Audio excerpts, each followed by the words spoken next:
આ બધા મહાપુરુષોને યાદ કરીને લાખાજી, જેસલજી એવી ભૂમિકામાં હતા જ્યાંથી વળવું કઠણ હતું, એવી ભૂમિકામાં તો ઉભા થાઓ. પણ કોઈ ગુરુ મહારાજનો સંગ થઈ જાય ને વાળા, એને સાધુ કી સંગત પાઈ પૂરન ઉનકી કમાઈ. સાધુનો સંગ થઈ ગયો એટલે વાતો પૂરી થઈ જાય.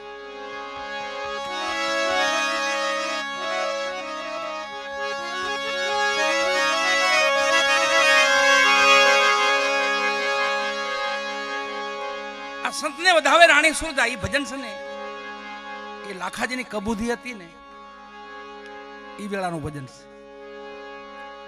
લાખાજી સતી લોહીને પામવા માંગતા હતા, તે સતી લોહીને હું પામી લઉં.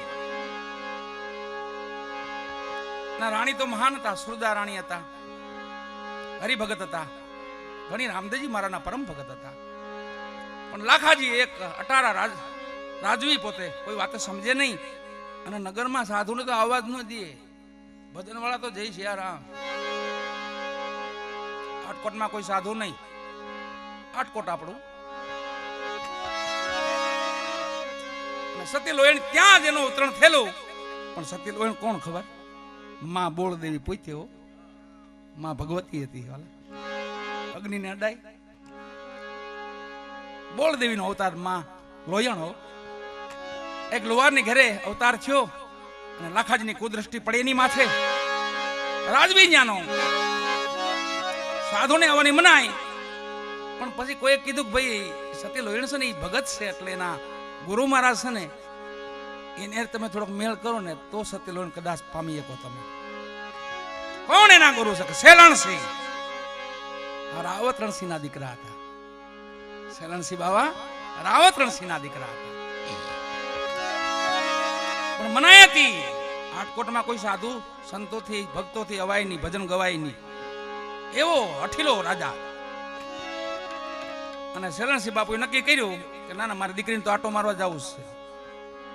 આવ્યા ક્યાં ઉતર્યા ખબર? જાપે ઉતર્યા, ઠેઠ પલે હિમમાં ઉતર્યા, તંબુડા તાણ્યા અને સતી લોહીને સમાચાર મોકલ્યા કે ગુરુ મહારાજ પધાર્યા છે. સેલણસિંહ બાપુ આવ્યા. હારે ઉગમસિંહ બાવા, હારે ઉગમસિંહ બાવા હોતન ભેગા. અને આખી જમાયત ઉતરી વાળા નિજાર પંથીઓની ખેમડો કટવા સતી દારૂ દેન આખી જમાયત ઉતરી પડી આટકોટને જાપે. અને કોઈ લાખાજીને કીધું કે ભાઈ આમના ગુરુ છે ને એની યાર તમે મેળ કર્યો ને તો લોહીણ તમને મળી જાય. કેમ? લાખાજી ગયા ક્યાં? જ્યાં સંતોનો પડાવ પીડ્યો તો ને ત્યાં આવો. ત્યાં તો બધા અચરજ પામી ગયા. ત્યાં કોઈ દી સાધુને ગરવાનો જી સાધુ પાસે એવા રાજા હતા ને આદરભાવ મળ્યો, બેહાડ્યા. બોલો રાજાને આવવાનું કારણ? કે બાપા આવવાનું કારણ એટલું છે કે મારા મહેલમાં તમે પધારો, મારા આંગણે તમારા પગલા કરાવા છે. તો સંતો વિચાર કરે છે કોઈ દે ગરવા નથી દેતા ને આજે આ કાક પણ એમાં કાક ભલું હોય છે. હાલો આખી જમાયત ઉતરી પડી મહેલમાં. આવો એ વેળાની વાણી હતી. સંતો પધાર્યા રંગ મહેલમાં. હૈયે હરખનો માય રાણી સુરજાતી ને અતરત થઈ ગયું. અરે લાખાજી સાધુ આપણે આંગણે? હા, પણ ભેગા સતી લોહીણ હતા. કપટ. આમ સતી લોહીણ નહીં મળે પણ આમ પામી દઉં. કપટ કર્યું, ધર્મમાં વૈર્યા ભેગા થયા. પછી તો બાબા ઉગમસિંહ હતા, રામદેવ પીર બાપાના શિષ્ય હતા. ઓળખી ગયા રાજા છે ખરો પણ થોડી વૃત્તિ વિચાર અડાવડા છે. આ તો સાધુ છે વાલા, એ પાસે જાવ ને એટલે ભલે ગમે તેવું વાંકું હોય સીધું કરી નાખે, પાટ દેખાય.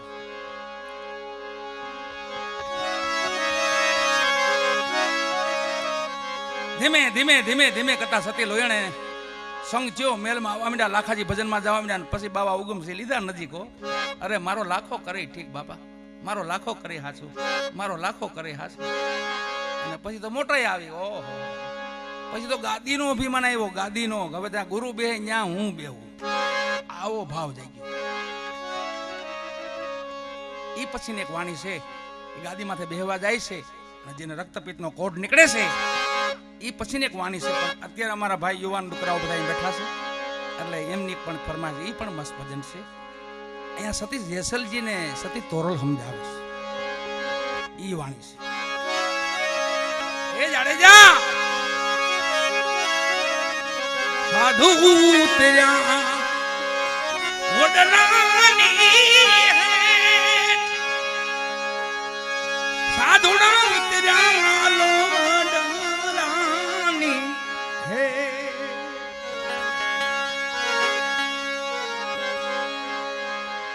એવા મારા એક ભાઈ મારા મિત્ર છે નજીકના, અને વર્ષોથી અમે બે ભેગી સંગત કરી હતી. એવા કાનનાથજી બાપુ અહીંયા પધાર્યા છે, એમના દીકરા પણ ભજન ગાય છે.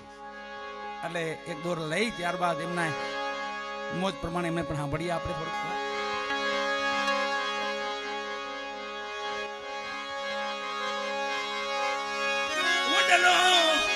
વર્ષો રે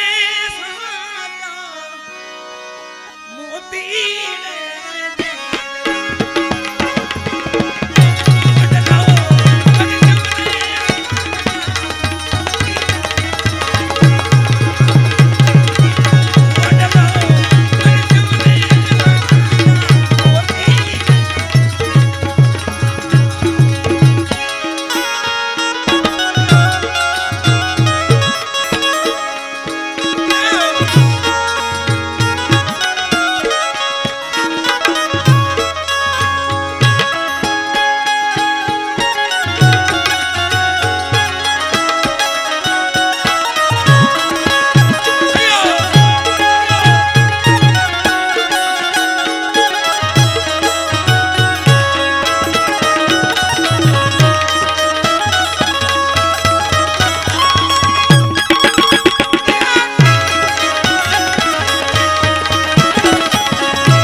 વડલાને હેઠે જાડેજા વડલો વર્ષો હાચા મોતી. એક ભજનમાં એવો આપણે સાંભળ્યું છે બધા એ ભજન. છેલ્લે સતી તોરલ એવું કહે છે, જાડેજા તમારો ને મારો ગુરુ બે એક છે. એ જાણ્યા જેવું છે. એક ગુરુ સતી તોરલ ના જસોજી ના એક ગુરુ કોણ? તો એમ કહેવા માંગે છે માં કે જે તમારામાં આત્મા જે પરમાત્મા બિરાજે ને એ જ મારામાં બિરાજે, બે હરખું છે. હું ખાલી સ્ત્રી છું તમે પુરુષ છો, એ ભેદ મટાડી નાખો, આત્માનો ભાવ જગાડી દો, એટલે બે એક જ છે. આપણે તન જુદા ને મને એક, જાડેજા તન જુદા ને મને એક.